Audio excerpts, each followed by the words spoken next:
Hey everyone, Jeff Dorman, Chief Investment Officer at Arca, back again for our monthly Arca crypto market call. Joined as always by Joey Reinberg from our analyst and research bench. Joey, thanks for joining me. For those who are new to this, we do a lot of educational stuff at Arca, but as the investor base and as the participants in crypto have gotten more sophisticated, we wanted to do something that's a little bit more in depth, a little bit more based on the type of research we do, where we get information from. Very similar to what it was back 25 years ago when I first started working in fixed income at Lehman Brothers.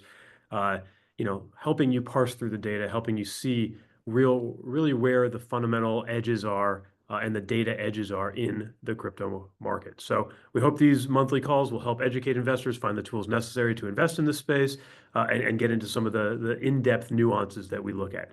So as always, before we get started, quick disclaimer: this is not investment advice, but obviously we will be talking about the markets.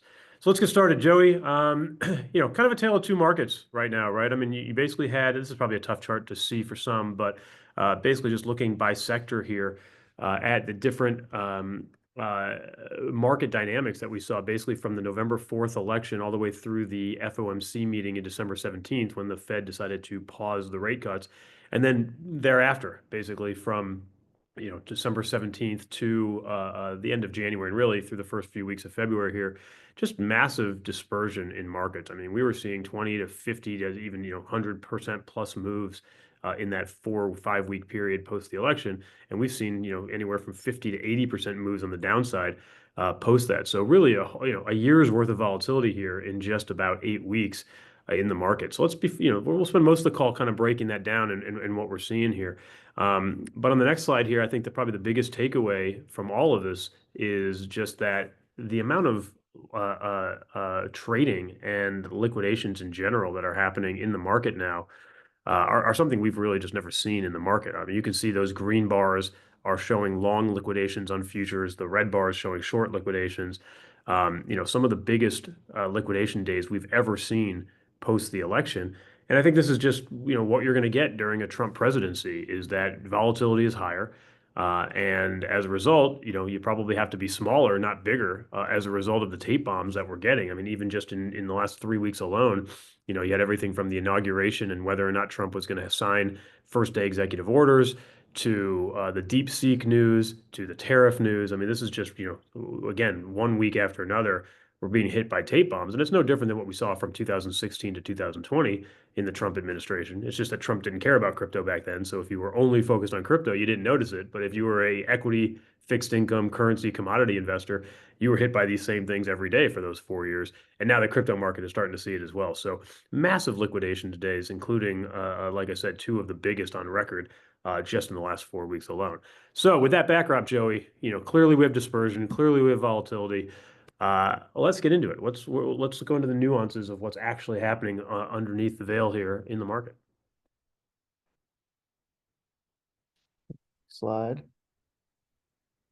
So as we can see from this chart, institutions are buying while retail is selling. And one way to track this is just based on by tracking wallets and the amount of Bitcoin they own. So we've seen in the last 13 days in the month of February, a 0.8% rise in the amount of wallets on chain that are holding 100 or more Bitcoin. And we've seen a 0.3% drop in the amount of wallets that are holding less than 100 Bitcoin. So you're basically seeing large institutions buying Bitcoin and smaller retail participants getting wiped out by leverage or just not being able to, or just selling into the whale's hands, basically.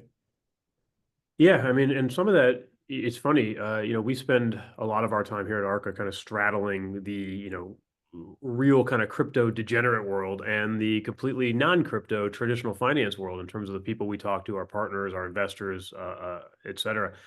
The sentiment change right now is massive between, if you're spending any time at all or all day for some on crypto Twitter, you think the sky is falling. You think like, the world is ending, crypto is going to zero, this is awful. If you spend time talking to anyone else, they're saying, oh my God, all I see is positive headline after positive headline with, Trump's crypto task force and stablecoin legislation coming and changes at the SEC and the CFTC. Meanwhile, you've got Robinhood stock at all-time highs, Coinbase stock at all-time highs, equities in general at all-time highs.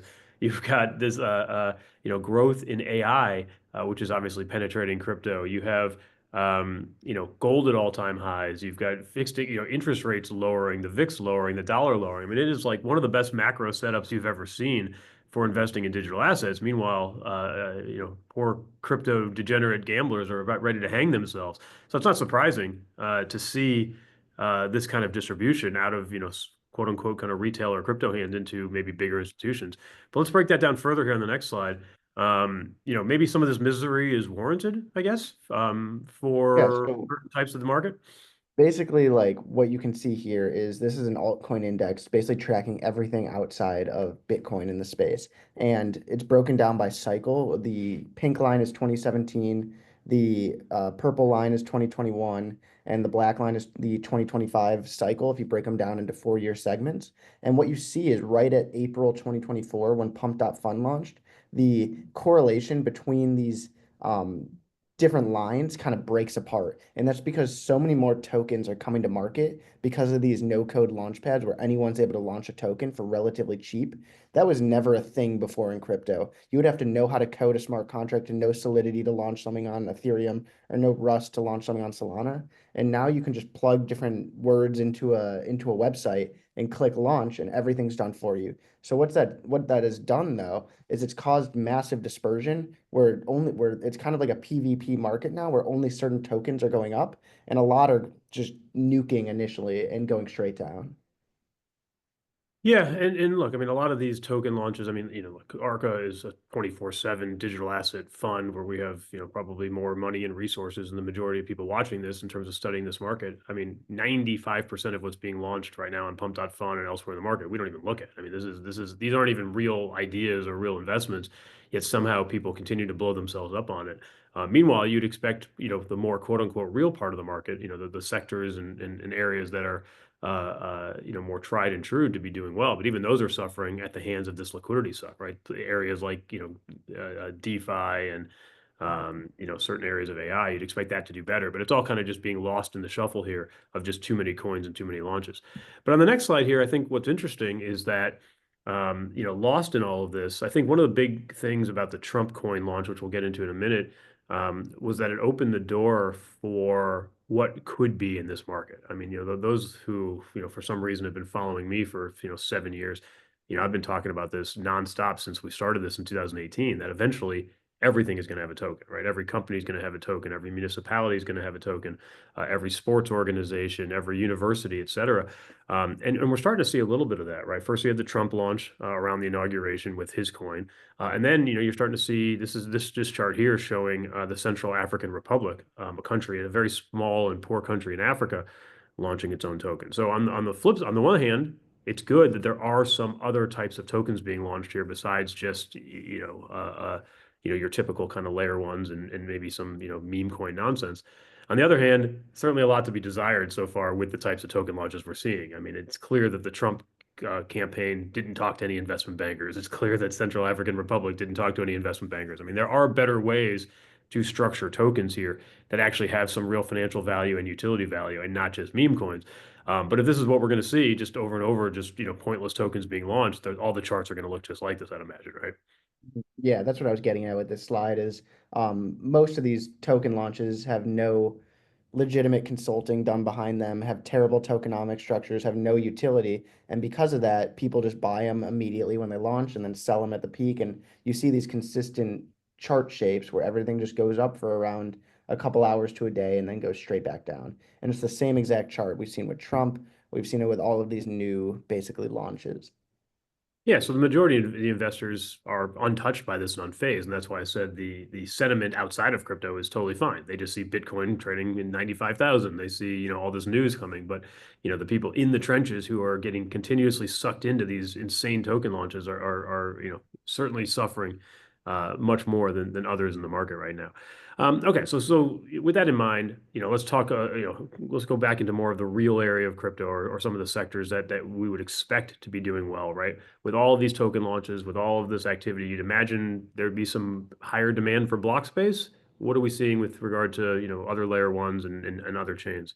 Yeah, I think part of the issue was in 2021 and 2022, anyone who had a new novel idea for how you can build an L1 was able to raise at multi-billion dollar valuations with no tech behind it. And a lot of these teams then struggled over the next couple years to develop anything innovative and new, and they launched into a terrible market environment. And I don't think it necessarily matters when they launched. I think the bigger issue is that there was nothing new and novel about these new chains.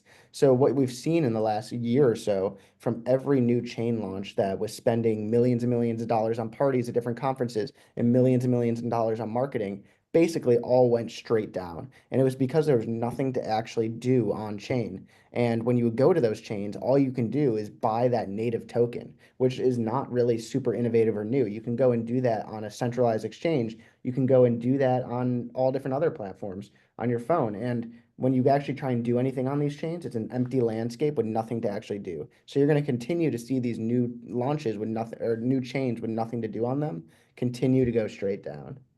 Yeah, and look, there's a reason that the venture capital community has been under fire in crypto for a couple of years, right? I mean, they just continue to fund these new chains and launch these new chains before there's any activity on them, and investors and retail are suffering at the hands of them. Again, looking at this list here, I mean, Arca has never invested in any of these because they haven't done anything yet, right? They're simply just empty shells.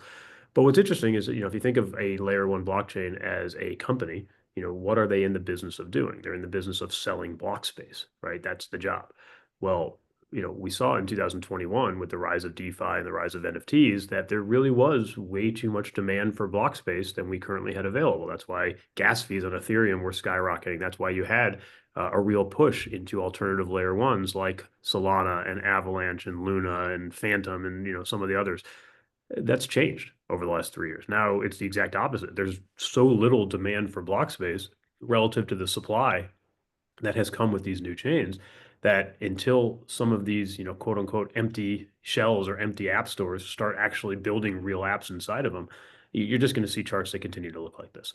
So it's not, indicative, in my opinion, of the entire crypto market. It's just, this is a classic oversupply of block space when there's no demand for it.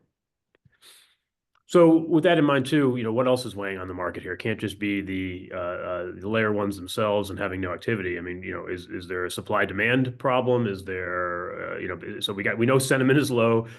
We know there's a lot of empty shell companies and projects out there. What else? You're also seeing massive supply coming to market in the next 180 days. And um, these unlocks are essential sometimes for a small amount of inflation on these chains is sometimes essential to pay validators and pay miners and basically have money to run the chain to function.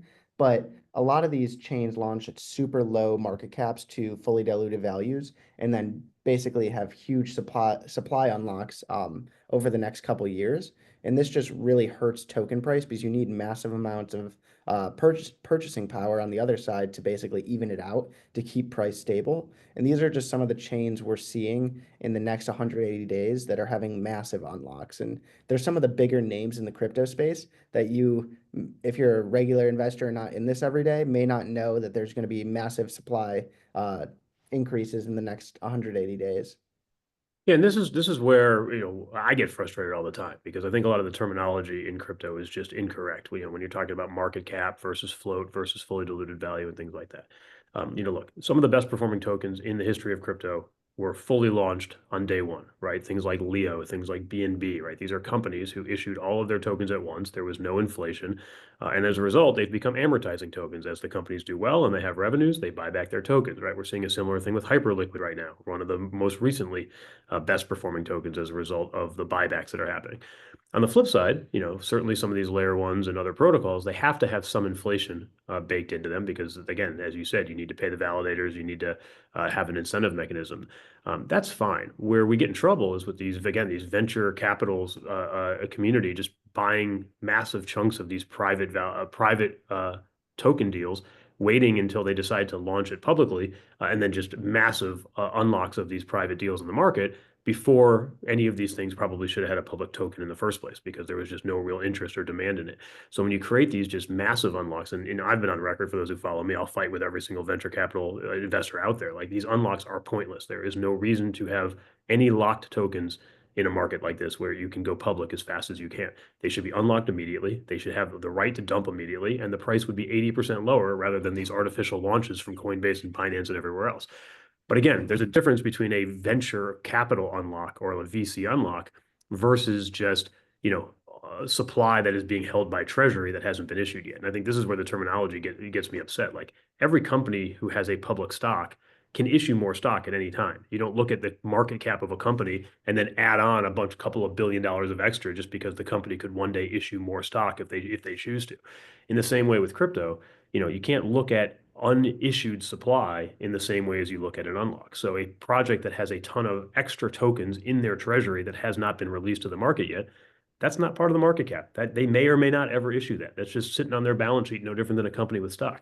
But if they've already issued it to a venture investor or in some other way, and then that's eventually going to be unlocked and sold on the market, that is a big deal. So, a cautionary tale, if you know that there are massive unlocks coming, avoid it. If you know there's a massive treasury, it's irrelevant, right? They won't issue that out of their treasury until you actually see some demand for it. So, again, I think the market cap of a lot of these companies and the fully diluted value, there's a lot of nuance in this, and you have to actually do your research and pay attention to what it means before just blindly buying based on what it says on CoinGecko or CoinMarketCap.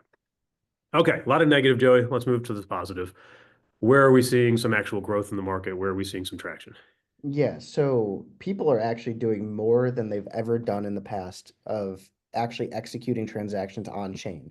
So we're seeing DEX volumes reaching all-time highs, even higher than 2021, and that's mostly because there's way more assets to trade on chain. A lot of these newer assets that people are wanting to buy aren't on centralized exchanges, so it's forcing people more to download a wallet, actually connect to a DEX, and execute these transactions on chain. So more than ever before, people are actually using blockchains for what they're meant to be used for and not just buying the native token on a centralized exchange, but that's not being reflected in sentiment or price in its current form.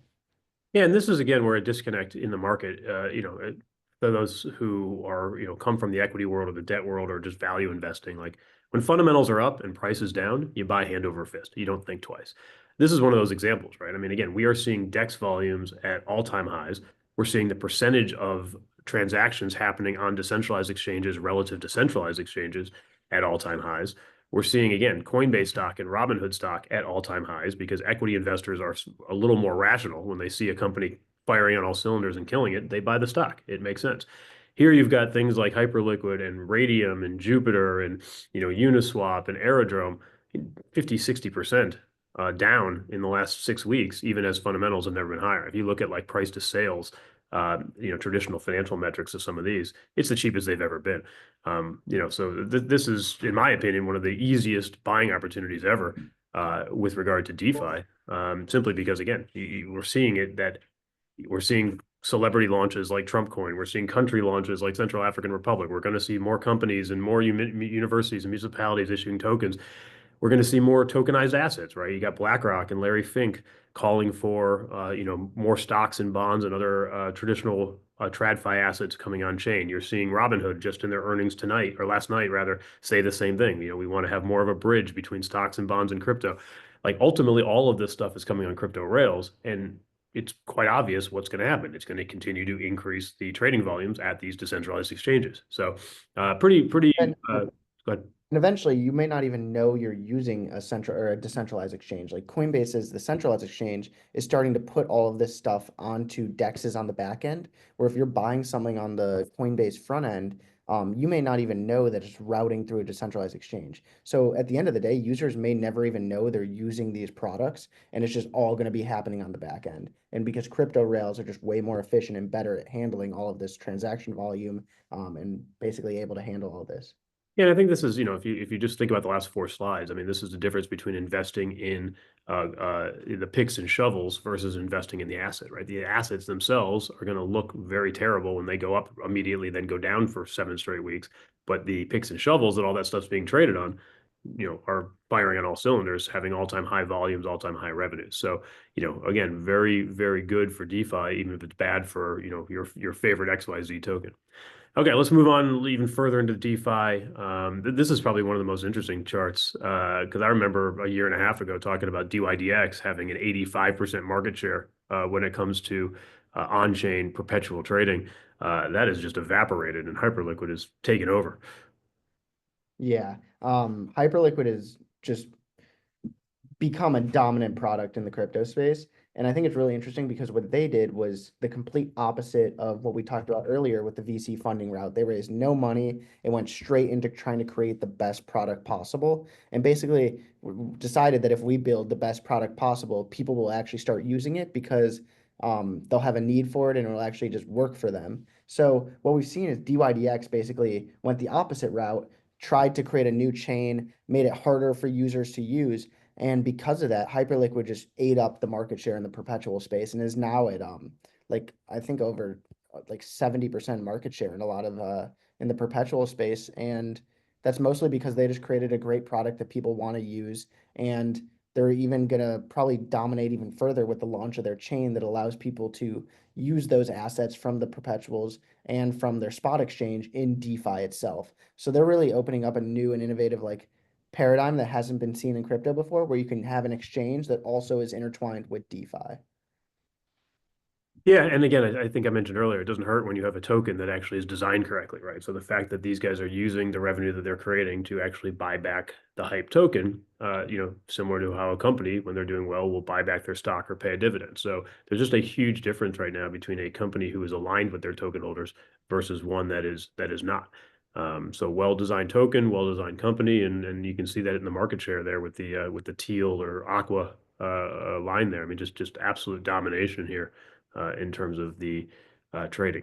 Okay, so let's move on. We talk about Hyperliquid, but and actually I'll go further here. Like the reason we're going to spend so much time on DeFi here is that's what we do every month, right? We identify where the activity is. So a month ago it was all AI. Prior to that, obviously a lot of meme coins. Ultimately, usually when we're talking about things on this call, the price is responding to what we're talking about, right? So when we talked about AI for 2 straight months, the tokens were going up 500 to 1,000%. Here we're talking about DeFi, and meanwhile, stuff's down 30 or 40%. So it'll be interesting when we come back next month to see if the price responds to the fundamentals that we're seeing. But let's move on. Again, what's next? What's happening on Uniswap and other chains, other platforms here doing similar things? Yeah, so we're just gonna go through all the dexes on the major basically chains that we can go through, but Uniswap is the first one. They're on all the EVM chains, which are Ethereum and all of its L2s like Base or Polygon or Optimism or Arbitrum. And Uniswap launched their V4 model and their Unichain in the last month. So V4 basically is almost the exact same thing as V3, but it provides flexibility with hooks and basically lowers the gas cost for users across the entire transaction process. And so what hooks are is they allow that flexibility to basically create limit orders, to create custom oracles so you can have different assets on chain that you weren't able to have before. You can basically have dynamic fees like they use on Meteora on Solana, and you can automate that liquidity. And basically all of that is fled, the order flow is pushed through Unichain. And basically Unichain then basically is able to internalize that MEV and send that back to token holders. So by launching this, Uniswap became a productive asset because the by having Unichain internalize the MEV, that profit is then pushed back to validators and token holders. So before, Uniswap was basically a useless asset that had no point besides governance. And now it's able to basically be a fee generating asset on all of the transactions across Uniswap. And as you can see on the next slide, for what that means for you guys is the transaction fees are going to go significantly down. So basically, I took two exact of the same transactions that I found on Twitter, and this is the gas optimization. It went from $57 down to $4.63. So basically, like you can see as an end user, you don't even know you're using Uniswap V4, but it just makes it so much more efficient for you and cheaper for you to use on Ethereum mainnet. So naturally, the uni token must be up a lot, right? Nope, it's down 40% in the last 6 weeks. And actually, truth be told, the uni token isn't even really our favorite of all the DeFi ones, but it just shows again sort of the difference that we're talking about, this dichotomy right now between progress and fundamentals versus actual token price. Let's move on away from Uniswap then. Let's get into Solana and everything that's happening there. Obviously, we mentioned the Trump launch. You can see here on the chart on the right here, that orange part on the very far right of the graph here is the volume of the Trump coin. So, for those who were asleep on inauguration weekend, the Friday night before inauguration, Trump and his team launched the Trump coin. It was only accessible, I believe, through the MoonPay app where you had to actually link your credit card to buy it, or you could obviously just do it on chain by getting into Solana and buying it. So we saw a massive spike in the price of Solana from like the 200s up to almost 290 as people were tripping over themselves to buy Solana to get into the Trump coin. You saw a massive spike in terms of volumes on Radium and Jupiter. And the DEXs, and just a complete mind share away from everything else on Solana into Trump. Again, you can see it here on the right, just in terms of the meme coin volume. Anything else that was on Solana, whether it was an actual real project like some of the AI stuff, or if it was a meme coin, just immediately kind of dumped in favor of buying the Trump coin. So moving ahead on the next slide, then, like, what does this mean for Solana DeFi? Again, Trump is still one of the higher volume tokens. In my opinion, it's just a harbinger for what's going to come of more and more of these types of company and celebrity and university and municipality type offerings. But let's break down the landscape of Solana and like what's sustainable here. What does it look like? Yeah, so basically for this call, I wanted to break down all of the different dexes on Solana that are at least interesting and the aggregator Jupiter that you would probably be using to execute that swap and kind of how that breaks down. So basically across Solana, there's these different categories that people are trading. 60% of the swaps on Solana are meme coins. 25% of the swaps are just sold to USD or sold to stables. 7% of the swaps are actually legitimate project tokens. 5% are AI tokens, which we talked about last month. 2% are swapping between stable coins, and 1% are into the liquid staking coins. And then within that, you can see the breakdown of within those categories where that is actually happening. So 79% of the meme coin activity is happening on Radium, and that's because when a token graduates from Pump.Fun, it goes into Radium pools. Um, a lot of the Sol USD swaps are happening on Orca or Radium or across all the different landscapes. Most of the legitimate projects are actually traded on Orca, and most of the AI coins, because they're launched with Pump.Fun, are trading on Radium. But what you don't know as an end user is basically what exchange this is flowing through, because most users interact directly in their wallet or interact through Jupiter, which we'll get into, which basically is an aggregator, which takes the best possible path across all of these different dexes to basically get you the best price as a trader on Solana.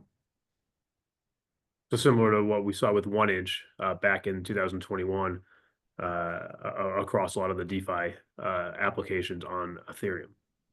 Yeah. So next slide. Before we get into Jupiter and Radium and more specifically, I just want to break down how Trump actually launched the coin and why it's a better potential path for future launches. So basically in the past, if you use Pump.Fun and it graduates from the bonding curve, it launches on Radium directly. But there's a new competitor with a dynamic, basically fee model called Meteora, which is what the Trump team used to launch their token. And because of the dynamic fees and providing a lot of liquidity right away, when people were swapping on Jupiter or buying directly through the MoonPay app, that would be routed through their Meteora basically pool. And it generated higher. And because of that, they're taking a higher fee. And basically, because the Trump team didn't even need to buy any of the tokens up front, even though they have a lot, they were making hundreds of millions of dollars just from transaction fees of people swapping for the Trump token through Jupiter or the MoonPay app. And that basically is a new model for launching tokens where you just supply a bunch of liquidity up front and take transaction fees. And then you don't need to own a huge portion of the token as a team. And that's basically signals to investors then that that's a fair launch token. And investors are more likely to then buy that token because they know they're not going to be getting dumped on by the team itself because that those transaction fees are coming back to them in USDC or in stable coins. So it's just kind of a new and innovative token launch model that we've seen come to market in the last like 2 months that was never in crypto before. Great, keep going, keep cooking, Joey. Uh, Next slide. So basically for now we'll go into Radium. So Radium is the main DEX on Solana that when you launch through Pump.Fun, and it graduates from the bonding curve, it goes directly to Radium. Basically, Radium's seen huge volume spikes, and in January saw its highest month ever, mostly driven by volumes from the Trump trade.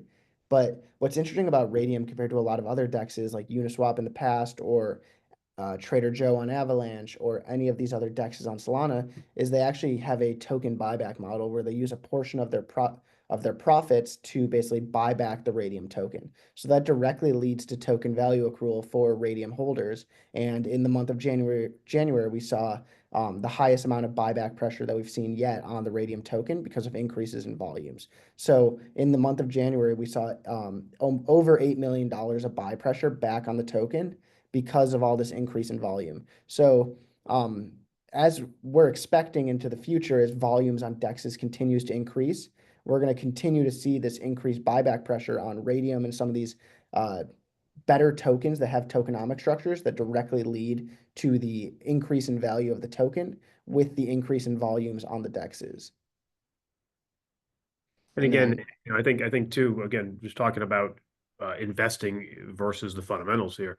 Again, these are tokens that are designed properly, where as a company or project succeeds, they actually put buyback pressure into the market. Again, every single good token that has been issued in crypto's history has more of an amortizing market than an inflationary market. And for good reason, right? I mean, again, you want your token holders to be aligned with the growth of the actual business. So as the business does well, they're going to be natural buyers of their own token. So sorry, continue. yeah, so now we'll get into Jupiter. So Jupiter, similar to 1inch on Ethereum in the past cycle, is, next slide, please, is an aggregator where basically you just put in the swap you want.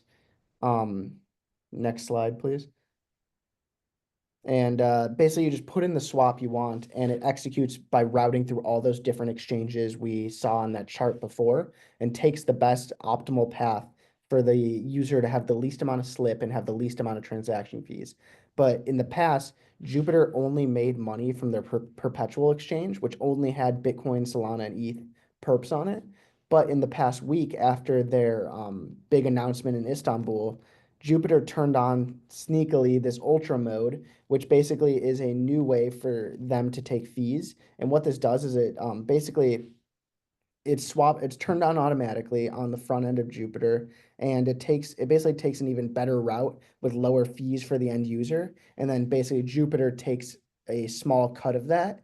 And because of that, 95% of these fees now are coming from this ultra mode, or basically 95% of the daily swap fees are coming from Ultra mode, but that's still a small percentage of the actual swaps on Jupiter, as you can see in the right chart. So I think as Jupiter continues to grow, more and more users aren't even going to know that they're using this Ultra mode, because at the end of the day, it benefits them, but then it also benefits Jupiter token holders because a portion of that is going to be used to basically go back to Jupiter stakers. And Jupiter also then burned 3 billion of their supply in the last month, which that signifies to the market that the creators of the token are aligned with the community and are looking to actually bring value back to Jupiter token holders. So next, we are going to get into a different area of the crypto space and what we're seeing. And we haven't really talked about this on any of the calls in the past, but RWAs are seeing a huge increase on chain. And we saw in the past month, Apollo launched or announced their new credit fund on chain. And this is just a current look at what's actually tokenized on chain, and the majority is still in private credit. But as we'll get into in the next couple slides, that's probably going to start changing, and more tokens are going to be coming to be tokenized on chain. Yeah, I mentioned earlier, I know we spent a lot of time on the DeFi, but I mentioned earlier that this is a huge push, from the TradFi world, right? I mean, we talked Larry Fink at BlackRock talking about this, Robinhood talking about this, Apollo being huge in this. RWA is probably a terrible term. I mean, there's a lot of bad terms in crypto, like altcoins and et cetera. But RWA is real world assets. I mean, all we're talking about is, the crypto market is, somewhere in the $3 to $5 trillion range. Traditional assets, meaning stocks, bonds, real estate, currency, commodities, it's $500 trillion. I mean, it is more than 100x larger, the assets that people actually care about beyond crypto assets, right? Crypto, the rails, crypto, the technology is designed not just to transact with crypto native assets. Eventually, we need these other assets um, to come on chain to validate the technology that we know works and works better. It's cheaper, it's more global, it's more efficient. What we've seen to date with RWAs, as you mentioned here, it's a lot of treasuries, right? That's the sort of reddish line there. Very easy to take treasuries and just put them on chain in sort of an on-chain money market. But also the rise in private credit for those who aren't as familiar with this. I mean, it used to be banks would lend, right? You want a loan for a small business, you go into your bank, you show them your credentials, and they, may or may not give you a loan. Well, all of that bank lending has shifted to basically private funds over the last 10 to 15 years post the 2008 financial crisis. So you have giant hedge funds, giant money managers like uh, Apollo and Ares and Blackstone, et cetera, who are essentially underwriting these loans themselves. And they're all starting to realize that it's way more efficient and way easier if they can actually put these on blockchain and again go kind of around the banking system here. So that rise in private credit is only going to continue, but not necessarily benefiting a huge part of the crypto world yet, other than maybe a handful of companies that are focused on these things like Ondo and Tether, quite frankly. So again, another area where crypto is booming, and you're just not necessarily seeing it reflected in the price. Yeah, so next I wanted to get into one of the only liquid tokens that can actually get you exposure to the RWA space. So this is just a chart of Maple's revenue in the past year. And Maple is basically a decentralized credit protocol that facilitates lending basically with under collateralized loans. And they do this by basically like having some sort of DAO type structure, basically underwrite the credit basically. And as we've seen in the last year, this has really taken off, and this hasn't been really reflected in token price either, as the token's still sitting under $100 million, and we've just seen a huge growth in the amount of actual protocol revenue that's coming from the Maple protocol. And then the next slide is one of the other tokens that you can actually get exposure to the RWA space with, and this is Ondo. Ondo in its current form does not do too much, but after they had their big conference last week, they had a big push into what they're doing into the future. So they launched Ondo Chain, which is their basically chain that's going to be running all of what you're seeing on here. And what this is, it's basically an all-in-one platform to buy stocks, bonds, crypto, everything all in one place, and all of that's going to be facilitated under the hood by this Ondo chain. And this is actually launching this summer, and this is one of the products I think is super interesting because they have a ton of institutional backing from all the major banks, basically, and it's got really good UI UX and like looks really good. And I think this is going to be a big player in the crypto RWA space in the future in the next 6 months. Yeah, agreed. So I think, Joey, just to kind of pack things up here, this sort of comes down and ties into Arca's investment thesis. And again, this is not investment advice for others, but I mean, it's a pretty simple investment thesis for the next 5 years as it pertains to crypto. Blockchain technology has proven to work incredibly well for asset movement and transfer, but the majority of the world's most popular assets, stocks, bonds, real estate, et cetera, are not yet available on blockchain's rails, largely due to regulatory and workflow issues. But these barriers are starting to be broken down between crypto native assets and TradFi assets. We're seeing it from Washington. We're seeing it from major players. And this is the first time that this has clearly and unequivocally happened since crypto started. It is more clear than ever that more tokenized assets are going to be issued and traded and sent on chain. More issuers are going to start launching tokens. And in a lot of ways, independent of price of the crypto assets, like crypto investing has never been more de-risked than it is today as a result of these changes. So who are the beneficiaries? Beneficiaries will be layer one blockchains that end up supporting this growth. And as we mentioned earlier, right, there's a dearth of block space right now, so it's not going to be all of them, but inevitably a few of them will end up being the major chains that support the majority of these transactions. Obviously, Ethereum and Solana have a massive head start, but really any of them could end up being the ones that are used the most once we start to bridge over those, $500 trillion of other assets. So certain layer one blockchains will benefit. All the DeFi applications that are built on these chains will benefit. That's why we spend a lot of time talking about the DeFi applications built on both Ethereum as well as on Solana, because that's dominating all the volumes and transactions today. Obviously, the stablecoins and stablecoin providers will be the beneficiaries. And then a few applications in other subsectors like RWAs and maybe AI and gaming and other areas that kind of help you navigate on chain are going to be the beneficiaries yet. So, we haven't even begun to see what blockchains are capable of because, again, the majority of the world's assets are just not on these rails. But it's more clear than ever that that's coming. So while crypto traders are miserable right now and caught up in the short term and often flashy, chasing flashy returns with no substance like meme coins, again, the longer term investment thesis and the volumes and the transactions and the data that we're seeing is centered around boring global permissionless finance that's going to make investing and banking more efficient and more transparent. So, again, this is sort of a weird monthly update in the sense that everything that you would ever have asked for in 7 years doing this is starting to come true while prices are down and people are miserable. So we hope for those who are investing in this space, it turns around, but also I would just, say that, this has never been a more certain thesis ever than in the 7 years that we've been doing this.